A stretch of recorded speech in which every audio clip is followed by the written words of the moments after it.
제가 유튜브 영상을 많이 봐서 그런 것도 있지만 10만이 넘은 차량들은 수리가 보통 됐을 것이다. 7, 8만 원은 소모품 수리들이 거의 안 됐을 것이다. 이런 류의 영상들을 많이 봐서 그 반대로 저는 반대 의견입니다. LED님. 쉽게 설명을 해드릴게요. 10만 킬로 때부터 이제 갓 넘은 차량이라고 하잖아요. 근데 제 차도 지금 10만 6천이거든요. 근데 아직도 저도 뭐 예를 들어서 뭐 점화 플러그부터 해가지고 뭐 여러 가지 교체한 게 아직은 없어요. 왜냐면 그 증상이 좀 나올 때 보통은 그렇게 갈거든요. 그리고 일반 그 뭐 그런 영상들 보면 그런 영상들이 있을 거예요.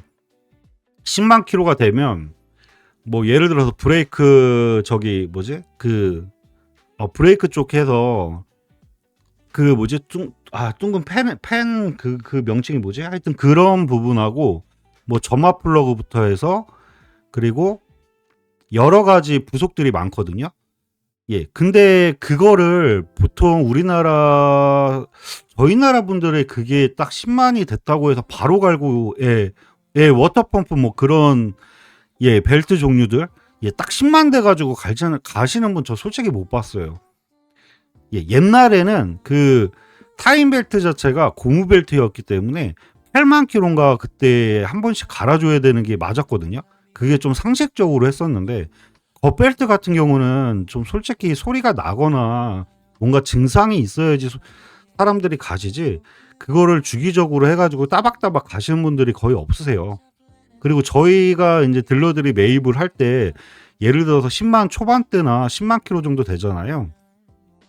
근데 반대로 LED님이 만약에 그런 10만 킬로짜리가 차가 있으세요. 근데 판다라고 가정을 했을 때 저희가 이제 차를 보러 가서 아직 겉펠트 쪽에 소리가 나는 것도 없고 뭐 점화 플러그 때문에 그리고 뭐 예를 들어서 인젝터라든지 여러 가지 부속들이 많잖아요.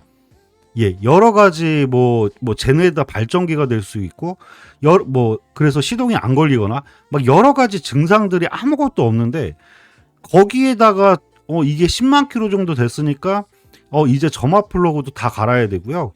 겉벨트도 갈아야 되고 예, 그리고 뭐 아까 뭐 발전기도 갈아야 되고 여러 가지를 갈아야 되니까 금액을 뭐 100만 원, 200만 원 빼야 됩니다. 이렇게 얘기하면 절대 손님이 주질 않거든요. 예. 만약에 차를 보러 갔는데 문제가 돼서 소리가 난다. 이상이 있다.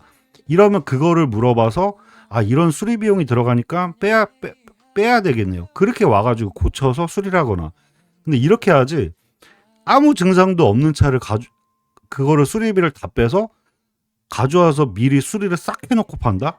예, 그런 딜러는 없을 겁니다. 만약에 금액을 뺀다고 하더라도 가져와서 자기가 수익으로 보려고 그러지 그거를 아무 증상도 없는 차를 싹 수리해가지고 판다? 야, 그거는 좀 상식 밖이라고 생각을 하거든요. 네. 그렇게 한번 생각해 보시면 그 유튜버들이 얘기한 말이 맞을까요? 그래서 저 같은 경우는 경험상에서 10만 킬로 넘은 차들 해가지고 팔았을 때는 이렇게 같이 차를 볼 때는 전혀 문제가 없다가 예 판매가 돼서 뭐 하루 이틀이라든지 아니면 가시다가도 그리고 뭐 일주일 있다가라든지 예 뭐가 이상이 있어요.